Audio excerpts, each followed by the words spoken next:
Coach Nate, how you doing today? Great, you? I'm doing pretty good. Awesome. So the Mercury got the season series over the Dallas Wings for the first time since 2018. What was working this afternoon? Well, I thought defensively in the second half, we were a lot better. That first quarter defense was not what we wanted. Giving up 38 seconds was what we want. Was what we need. I give their staff and their team credit. Dallas has just been battling injuries all year, and so we won the series, but every game was pretty good. We stretched it out in the start of the fourth, but we've had some really good battles against them with players out for them. Can you just talk about locking up Natasha Howard? She had 10 points in the first quarter, and she had 36 of career high last time they played, and she only had 6 after the first quarter. Just talking about what adjustments they made. Yeah, I thought defensively we rebounded the ball better.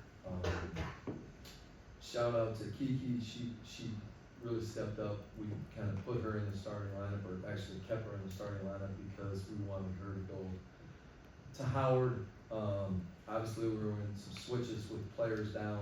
We wanted to kind of not have Cloud wrestling with a 4, right?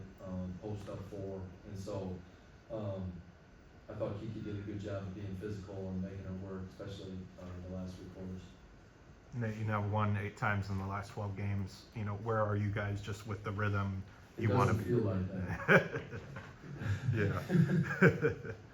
I was just going to ask where you guys are at with the rhythm. You want to, you do want to build just over the course of the remainder. I mean, I think we're building. It's hard to build when you've got people in and then people out. And Beck's on a minutes restriction, and I thought she looked great tonight. And then then Shug went down there in the 4th, and so I think we've battled through some adversity and changing of lineups, and I don't know if our execution has gotten better, our half-court execution, but I've really been impressed with our spacing. I think our pick and roll is, we're just getting more comfortable playing with each other and as a group. We're holding the corners more. Our ball handlers are having more trust finding BG on the rolls. BG's screening angles have been great. So, we talked about the last 9 games and how important this is going to be. I think we've taken care of the games, or won the games that maybe we needed to. The only one hiccup maybe is just Indiana down the stretch. So, I like where we're at. Obviously, we've got 3 more to finish.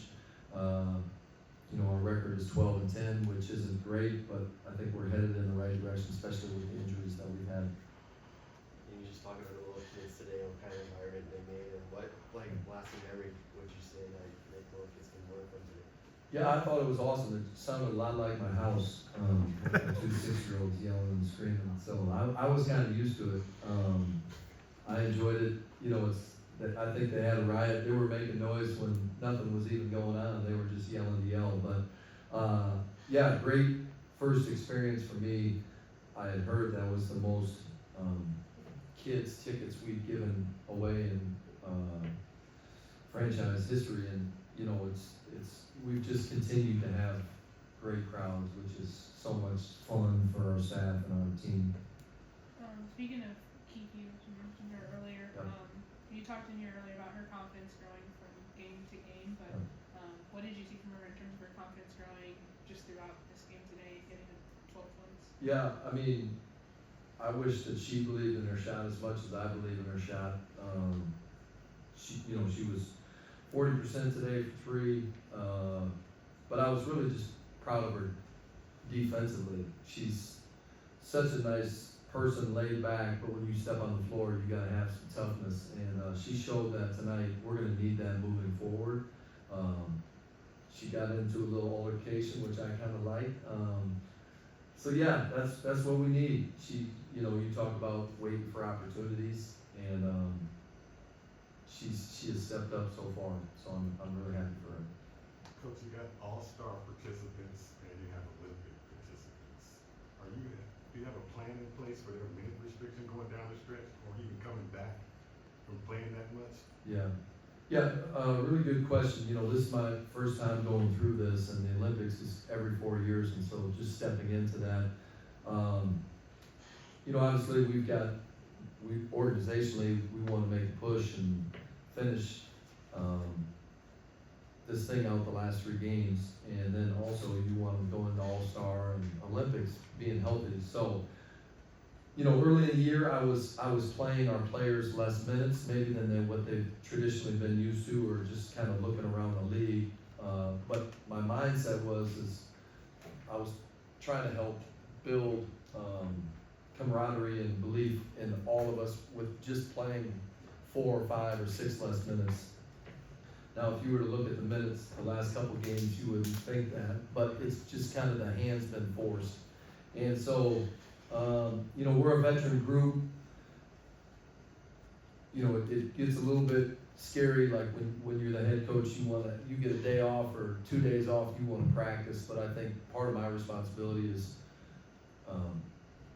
we got to give them rest, right? And that's kind of what you're talking about. And so, yeah, we've got 3 more games coming up. I don't think we'll practice in any of the days off. It'll be completely rest. And, you know, we haven't been going long, if you were to ask our team in practices, but I think we're pretty efficient and, you know, we get done what we need to. But, yeah, our hope and goal is to keep them completely healthy, have a great All-Star weekend, and then just a great Olympics.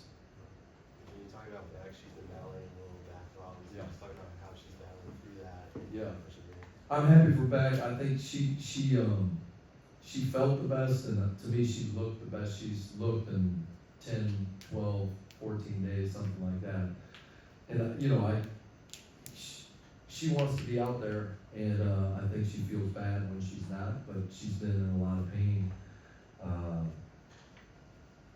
You know, we made the decision to have her sit in LA, hoping a couple days would help, and thankfully it did. You know, and that's going to give her some confidence moving forward in us. So she didn't re-aggravate it. Kind of the plan was to play all of her minutes in the first half, and she felt so good. We got an extra 5 minutes to start the third, so we were going to take advantage of that. Copper just keeps putting up these 30-point games, getting to the basket, just doing. She makes things almost look easy. I mean, what can you say about somebody? I think this might be her 7th 30-point game. Yeah, Ka's been awesome. You know, a couple weeks ago, I haven't looked lately, but her usage, I think she had the highest usage rate in the league. And, you know, she's been so good, it would not be smart of us not to have the ball in her hands. So I think our team understands that. She's getting more comfortable in pick and roll. I'm guessing this is probably the most pick and roll she's run, and you know it helps. She's talked about her developing a chemistry with BG. I think she's super comfortable on the pick and rolls, obviously getting downhill, playing in the paint, and that puts a lot of pressure on the defense, especially when we've got the space around her. But she's, you know, making the passes over the top to BG. She had a couple of them, and you know, if you were to ask her, she wants to evolve and finding the corners and the fill behind and stuff like that. So, you know, it's like anything, the more you do it when you're a talented person, and she's super, super talented, it's going to get easier for you. She's a great player. She's seen blitzes, she's seen drops, she's seen switches. So I don't think she's kind of shocked by anything or surprised, but she's evolving into a pick and roll player, which is, you know, something that we're excited about. We're gonna wrap there. Thanks, Coach. All right, thank you. Thank you. Thank you.